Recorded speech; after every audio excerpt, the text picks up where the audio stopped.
अस्सलाम वालेकुम।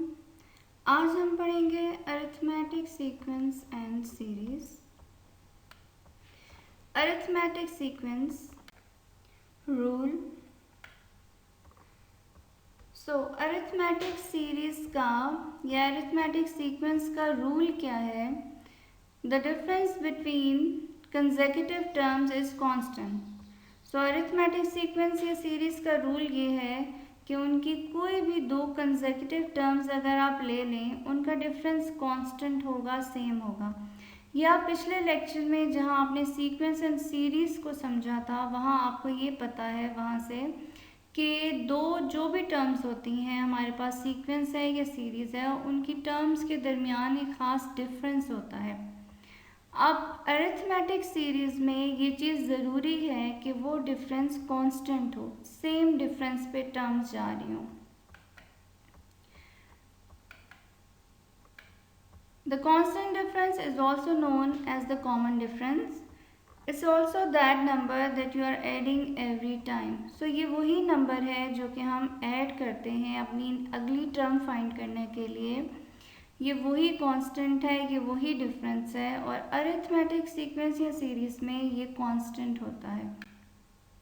Example, decide whether each sequence is arithmetic. हमने इस सीक्वेंस को देख के ये बताना है कि क्या ये अरिथमेटिक है या नहीं है।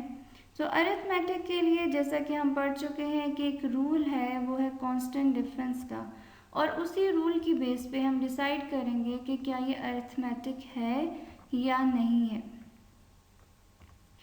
पहले हमने ले ली पहले सीक्वेंस को हम देखते हैं, और इस पहले सीक्वेंस की हमारे पास हम कंसेक्यूटिव टर्म्स लेंगे और उनका डिफरेंस देखेंगे।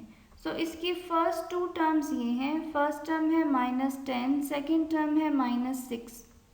इसका डिफरेंस हम किस तरह से लेते हैं? -6 यानी कि जो सेकेंड टर्म है, जो आगे वाली टर्म है, उसको माइनस दी फर्स्ट टर्म। ये फर्स्ट टर्म है, ये सेकेंड टर्म है, तो second term A2 minus A1, तो ये बन जाएगा -6 माइनस 10, और ये माइनस इंटू माइनस प्लस हो जाएगा, तो ये हो जाएगा -6 + 10, और हमारे पास आंसर आ जाएगा 4। इसका मतलब ये है कि first term and second term के दरमियान जो डिफरेंस है वो है 4। अब हम नेक्स्ट टू कंसेक्यूटिव टर्म्स का देखते हैं, सेकेंड एंड थर्ड टर्म का। इसका डिफरेंस किस तरह से आएगा? इसका डिफरेंस A3 माइनस A2, तो ये हो जाएगा A3 यानी कि third term which is -2 minus second term which is -6। Again ये माइनस माइनस प्लस हो जाएगा, तो ये बन जाएगा -2 + 6, और आंसर आ जाएगा 4। ये देखिए हमारे पास अभी तक जो डिफरेंस आ रहा है वो कांस्टेंट आ रहा है। अब हम नेक्स्ट टू कंसेक्यूटिव टर्म्स का देख लेते हैं डिफरेंस। ये नेक्स्ट टू हमारे पास ये कंसेक्यूटिव टर्म्स आ रही हैं, इनका डिफरेंस कैसे आएगा? 0 -2, ये माइनस माइनस प्लस हो जाएगा, तो आंसर आ गया 2। अब आप देखिए यहाँ पे हमारे पास डिफरेंस चेंज हो गया। अब हम नेक्स्ट टर्म का देखें अगर, तो वो है जी ये दो टर्म्स हैं, इनका डिफरेंस क्या है? 2 माइनस 0 विच इज़ 2, और जो लास्ट हमारे पास ये टर्म्स हैं, इनका आ जाएगा डिफरेंस 6 - 2 4, और इसके बाद आ जाएगा हमारे पास 10 - 6 which is 4। Not arithmetic because the differences are not the same. अब यहाँ पे अब देखिए हमें पता चल चुका है क्योंकि इनके डिफरेंस कांस्टेंट नहीं है। अगर ये 4 है तो इस सबको 4 होना चाहिए था, क्योंकि ये डिफरेंस कांस्टेंट नहीं है, इसलिए ये एक अरिथमेटिक सीरीज नहीं है। अब हम इस दूसरी सीरीज को चेक कर लेते हैं।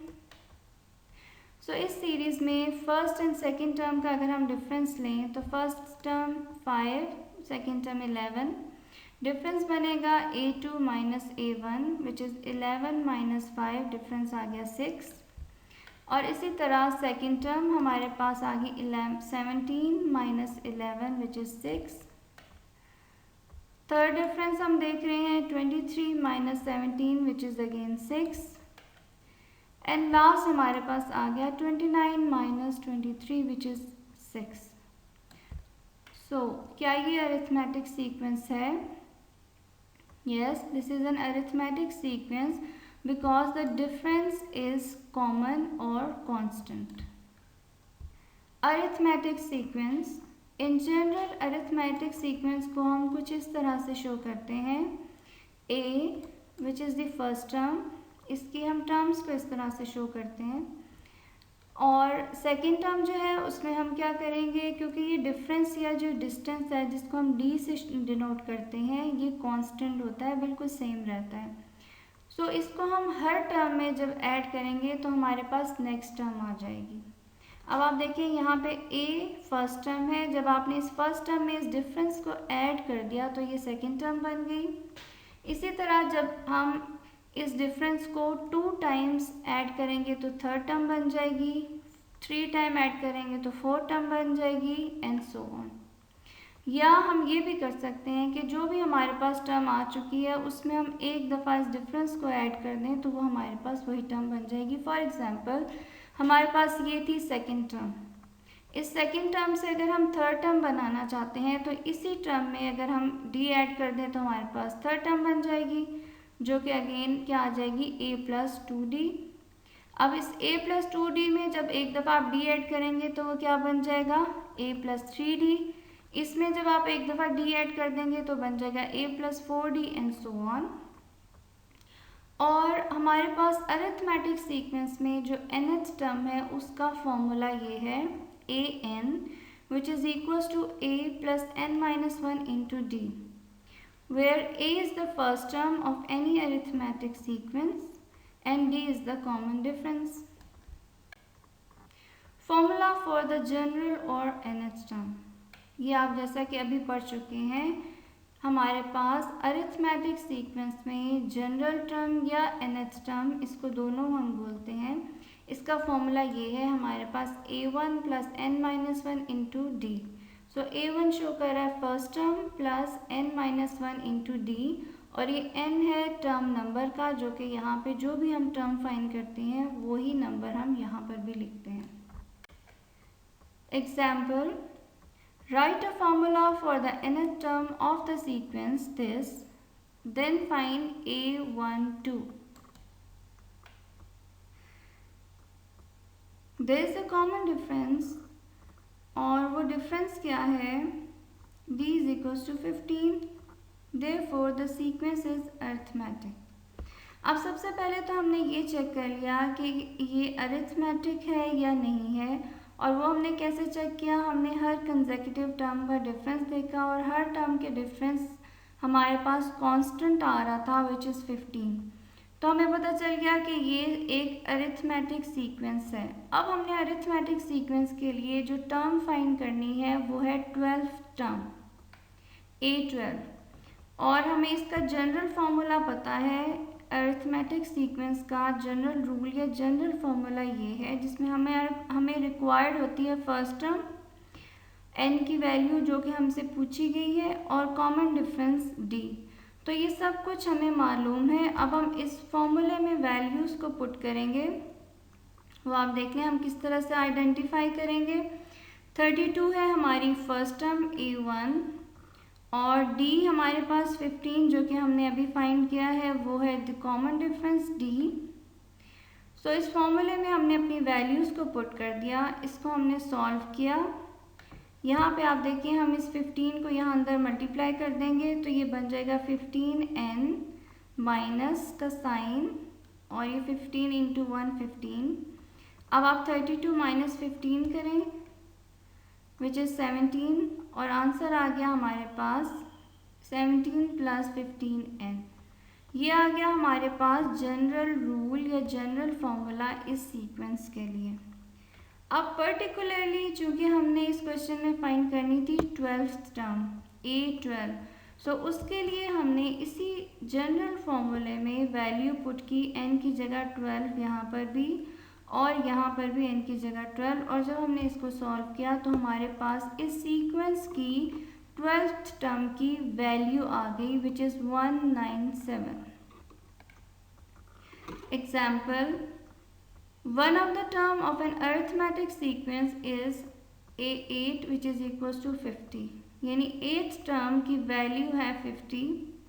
The common difference is 0.25. Write a formula for the nth term. अब यहाँ पे इस एग्जाम्पल में हमें कॉमन डिफरेंस गिवन है और एक टर्म जो कि 8th टर्म है उसकी वैल्यू भी गिवन है और हमने फाइंड करनी है nth टर्म, यानी कि इस सीक्वेंस के लिए हमने जनरल फॉर्मूला या जनरल रूल फाइंड करना है. हमारे पास जनरल रूल का फॉर्मूला होता है an which is equal to a1 plus n minus 1 into d और इसको हम यूज़ करेंगे.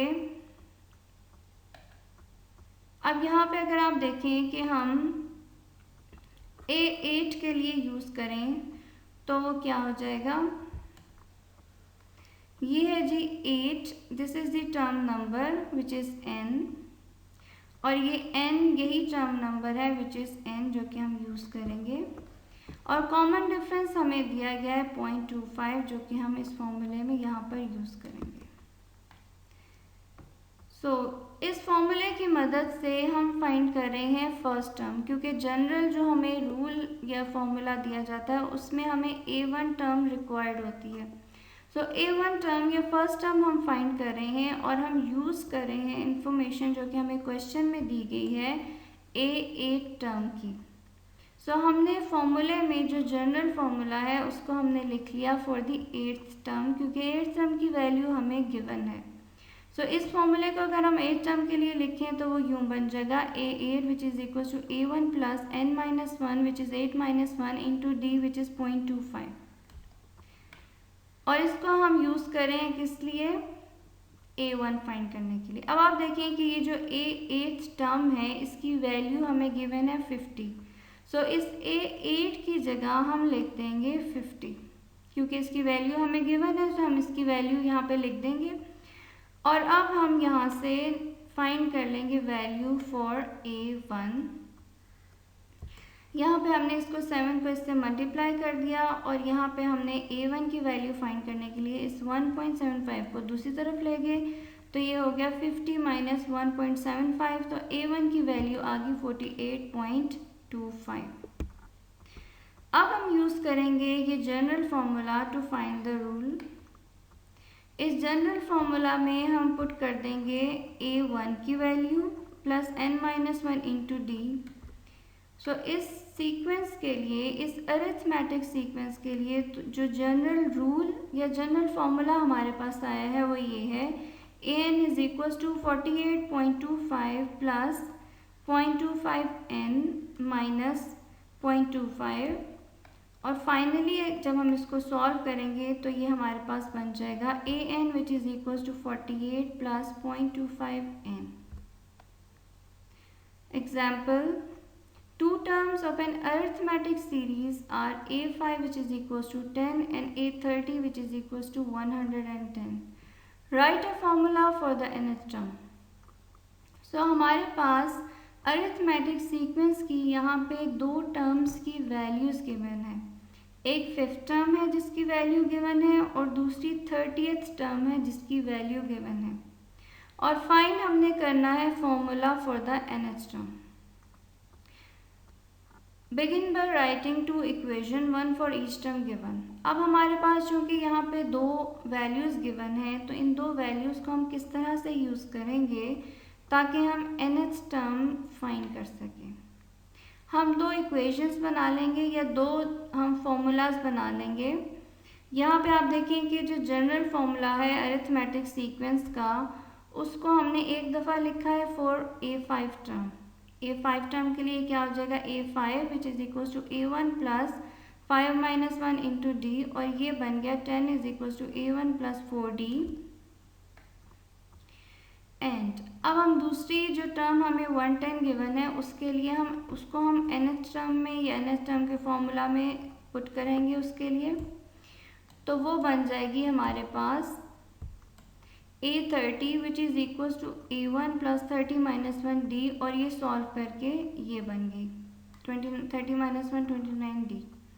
अब हमारे पास आ गई हैं ये दो इक्वेशंस, एक ये इक्वेशन है और दूसरी ये इक्वेशन है, और इन दोनों इक्वेशंस में दो अननोन है, एक A1 अननोन है और दूसरा D अननोन है, और ये एक लीनियर इक्वेशन है क्योंकि इसमें जो अननोन है उनकी पावर 1 है।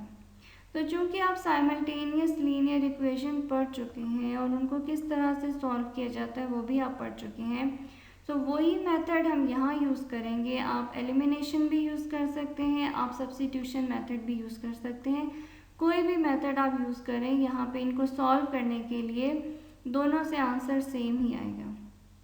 सो हमने सबसे पहले क्या किया कि जो दो टर्म्स की इंफॉर्मेशन हमें गिवन है, इस इंफॉर्मेशन से हमने दो इक्वेशंस बना ली, और इन दो इक्वेशंस में जो दो अननोन है वही हमें रिक्वायर्ड है ताकि हम nth टर्म बना लें। आपको पता है nth टर्म में हमें एक तो d चाहिए होता है और दूसरा हमें a1 की वैल्यू चाहिए होती है।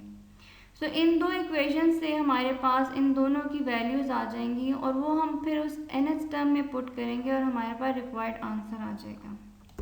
Now use the two equations to solve for a1 and d। ये हमारे पास दो इक्वेशंस आ गई और इन दो इक्वेशन को हम सब्ट्रैक्ट कर रहे हैं, यानी कि हम एलिमिनेशन मेथड यहाँ पे यूज़ कर रहे हैं और एलिमिनेट कर रहे हैं हम यहाँ पे a1 को। सो हमने इन इक्वेशन को सब्ट्रैक्ट किया और आंसर आ गया हमारे पास। यहाँ पे आप देखें ये इक्वेशन माइनस दिस, तो आंसर यहाँ पे माइनस में आ जाएगा। आप दिस माइनस दिस भी कर सकते हैं ताकि आंसर पहले ही पॉजिटिव आ जाए, लेकिन इससे कोई फ़र्क नहीं पड़ता, यहाँ पे माइनस और माइनस दोनों साइड पे कैंसिल हो जाएंगे। सो फाइनली हमारे पास इसको सॉल्व करके D का आंसर आ गया 4। जब आप 20 को दूसरी साइड 25 को दूसरी साइड पे ले जाएंगे वो डिवाइड हो जाएगा 100 से, तो D का आंसर आ जाएगा 4। और जब आप इस D की वैल्यू को वापस पुट करेंगे, इन दोनों में से किसी भी एक इक्वेशन में आप पुट कर लें, आंसर सेम आएगा। हम इस वाली इक्वेशन में पुट कर लेंगे क्योंकि यहाँ पे हमारे पास नंबर छोटे हैं तो हमें फाइंड करना आसान होगा। तो जब हम इसमें D की वैल्यू पुट करेंगे तो A1 की वैल्यू आ जाएगी -6। सो नाउ हम AN का फॉर्मूला लिख सकते हैं, ये जनरल फार्मूला लिखा हुआ है। इसमें जब हम A1 -6 और D4 पुट करेंगे तो हमारे पास ये आ गया formula for the general term of this arithmetic sequence. Example part 2. Using the rule an which is equals to -10 plus 4n, write the value of n for which an is equals to -2. Okay, यहाँ पे हमें एक arithmetic series की nth term या rule दे दिया गया है और हमने फाइंड करनी है n की value for which an is equals to -2, यानी कि n की वो वैल्यू जिस पे आंसर -2 आ रहा है। इन अदर वर्ड्स हमने वो टर्म फाइंड करनी है जिस टर्म की वैल्यू है -2। इस क्वेश्चन में जो भी सीक्वेंस अरिथमेटिक सीक्वेंस दिया गया है उसमें हमने n की वो वैल्यू फाइंड करनी है जिस पे आंसर -2 आ रहा है। एंड आई रिपीट कि इसका मतलब ये है कि आपने वो टर्म नंबर फाइंड करना है जिसकी वैल्यू -2 आ रही है सीक्वेंस में। सो यहाँ पर आप देखें कि हमारे पास जो जनरल टर्म का फॉर्मूला चूँकि यहाँ पे गिवन है, सो हम इसको अगर यहाँ पे लिख लें an which is equal to this, और यहाँ पे हमारे पास जो रिक्वायर्ड है वो हमने ये फाइंड करनी है nth टर्म, और इस टर्म की वैल्यू है -2, तो हमने इस टर्म की वैल्यू यहाँ पर लिख दी और बाकी राइट साइड यही वाली है -10 प्लस 4n, और यहाँ से इस an की जगह हमने -2 लिख दिया क्योंकि यही हम फाइंड करने लगे हैं, इसी के लिए हम फाइंड कर रहे हैं n की वैल्यू। और इसको अगर हम सॉल्व करें, यहाँ पे आप n को दूसरी साइड पे ले जाएं तो आपके पास 8 आ जाएगा और फाइनली हमारे पास n की वैल्यू आ गई 2।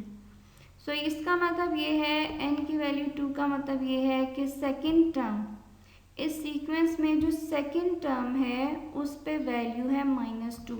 सेकेंड टर्म की वैल्यू -2 है और यही हमें रिक्वायर्ड था इस क्वेश्चन में फाइंड करना। Now arithmetic series. अब सीरीज और सीक्वेंस का डिफरेंस आप ऑलरेडी पढ़ चुके हैं। डिफरेंस होता है कॉमर्स की जगह प्लस या माइनस के साइन का। उसमें कॉमर्स होते हैं, इसमें एडिशन साइंस होते हैं। ये सम ऑफ सीरीज होती है। The sum of the terms in an arithmetic sequence. The formula to find the sum of a finite arithmetic series is. Okay, यहाँ पे हमें फॉर्मूला दिया गया है और ये फॉर्मूला है सम फाइंड करने के लिए, sum of the finite arithmetic series. कोई भी अरिथमेटिक सीरीज है जो कि फाइनाइट है, उसका सम फाइंड करने का हमारे पास जो इन जनरल फॉर्मूला है या इन जनरल रूल है वो ये है, Sn which is equal to n into a1 plus an divided by 2। तो यहाँ पे n क्या है, नंबर ऑफ टर्म्स, जितनी भी जो भी टर्म्स तक आप उनको ऐड कर रहे हैं, और ये n वही n है, नंबर ऑफ टर्म्स। और a1 हमारे पास फर्स्ट टर्म है और an हमारे पास उस सीक्वेंस की लास्ट टर्म है। क्योंकि ये एक फाइनाइट सीक्वेंस है तो इसकी लास्ट टर्म हमें मालूम होगी, तो an इसकी लास्ट टर्म है। सो अरिथमेटिक सीक्वेंस के सम का हमारे पास जो बेसिक फॉर्मूला है वो ये है, Sn is equal to n/2 two a plus n-1 into d. ये बेसिक फॉर्मूला है। इसी फॉर्मूला में जब आप nth टर्म की वैल्यू पुट कर देते हैं, या आप यहाँ पे इसको 2a की जगह a प्लस a लिखें, तो बाकी जो यहाँ पे a plus n-1 into D है, ये हमारे पास अरिथमेटिक सीक्वेंस की nth टर्म का फॉर्मूला है an का। तो जब हम इसकी जगह an लिख देते हैं, बाकी यहाँ पे हमारे पास a बच जाएगा, तो यही फॉर्मूला कन्वर्ट होकर ये फॉर्मूला बन जाएगा जो कि हम पिछली स्लाइड में पढ़ चुके हैं। यहाँ पे a है फर्स्ट टर्म, an है लास्ट टर्म, और ये n है सम ऑफ जितनी भी टर्म्स हमें कही गई हैं। Example, consider the arithmetic series. Find the sum of the first 25 terms. And secondly, find n such that Sn is equals to -760. तो सबसे पहले हम फाइंड करते हैं sum of first 25 series. First find the formula for the nth term. तो nth term का हमें पता है कि फॉर्मूला किस तरह से आएगा, और ये nth टर्म का फॉर्मूला हम क्यों फाइंड कर रहे हैं, क्योंकि जो हमारा सम ऑफ n टर्म्स का फॉर्मूला है उसमें हमें फर्स्ट टर्म रिक्वायर्ड होती है, और हमें जो हमारे पास nth टर्म है वो भी रिक्वायर्ड होती है। सो हमें उस लास्ट टर्म को फाइंड करने के लिए nth टर्म का फॉर्मूला चाहिए, और इस सीरीज को देख के हमने nth टर्म का फॉर्मूला बनाया है बिल्कुल उसी तरह जैसे कि अब हम पिछली स्लाइड्स में सीक्वेंस अरिथमेटिक सीक्वेंस के लिए nth टर्म का फॉर्मूला फाइंड कर चुके थे। बिल्कुल उसी पैटर्न पे ये फाइंड किया गया है। nth टर्म का फॉर्मूला हमारे पास जो भी होता है उसमें आपको याद होगा, ये है जी first term a1 plus n-1 into d. अब डी इसमें क्या है, ये देखें डी हम किस तरह से निकालेंगे, ये फर्स्ट टर्म है और ये सेकेंड टर्म है, तो डी कैसे निकलेगा, a2 माइनस a1, यानी कि 18 माइनस 20, तो ये आ गया -2। अगर आप इसकी जगह +2 कर देंगे, यानी आप 20 माइनस 18 कर देंगे, तो वो गलत हो जाएगा, क्योंकि डिफरेंस इस तरह नहीं निकाला जाता। डिफरेंस आगे वाली term minus the previous term, तो ये हो जाएगा a2 minus a1 which is 2। इसी तरह 16 माइनस 18 विच इज़ -2, सॉरी यहाँ पे भी -2 आएगा। सो हमारे पास जो डिफरेंस आया है वो है -2। जो कॉमन या जनरल फॉर्मूला है nth टर्म फाइंड करने का, उसमें आप a1 की वैल्यू पुट करें which is 20 plus n-1 into d which is -2, और उस पर जब आप सॉल्व करेंगे तो आपके पास आ जाएगी nth टर्म 22 माइनस 2n। सो इस अरिथमेटिक सीरीज के लिए हमारे पास सीक्वेंस का जो जनरल टर्म an आ गई है इसी की, वो 22 माइनस 2n आ गई है nth टर्म। ओके, यहाँ पे हमारे पास A25। अब आपको पता है कि जो सम का फॉर्मूला है हमारे पास, उसमें हमें फर्स्ट टर्म चाहिए होती है और लास्ट टर्म। तो इसलिए हमने nth टर्म फाइंड कर ली ताकि हम इससे जो भी टर्म हमें रिक्वायर्ड है हम वो फाइंड कर लें। तो यहाँ पे जब हम 25th टर्म फाइंड करेंगे, A25 which is the last term हमारे सीक्वेंस की जिसका हमें सम करना है, तो 25 हम किस तरह से फाइंड करेंगे, इसी फॉर्मूले में आप n की जगह 25 रख दें तो आपके पास आंसर आ जाएगा -28 which is the last term. अब हमारे पास सम ऑफ द अरिथमेटिक सीरीज का फॉर्मूला आ गया है। इन जनरल ये फॉर्मूला है और यहाँ पे हमें रिक्वायर्ड थी 25 terms, sum of first 25 terms.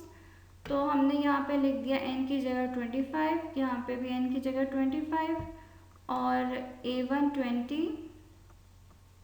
आप यहाँ से A1 फाइंड कर सकते हैं ना, इस n फॉर्मूले से, n से जहाँ से हमने A25 फाइंड किया वहीं से आप A1 फाइंड कर लें। 22 - 2 विच इज़ इक्वल्स टू 20।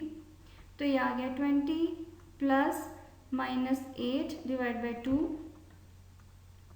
और यूँ हमारे पास सम ऑफ फर्स्ट 25 टर्म्स आ गई हैं, वैल्यू आ गई है उसकी -100।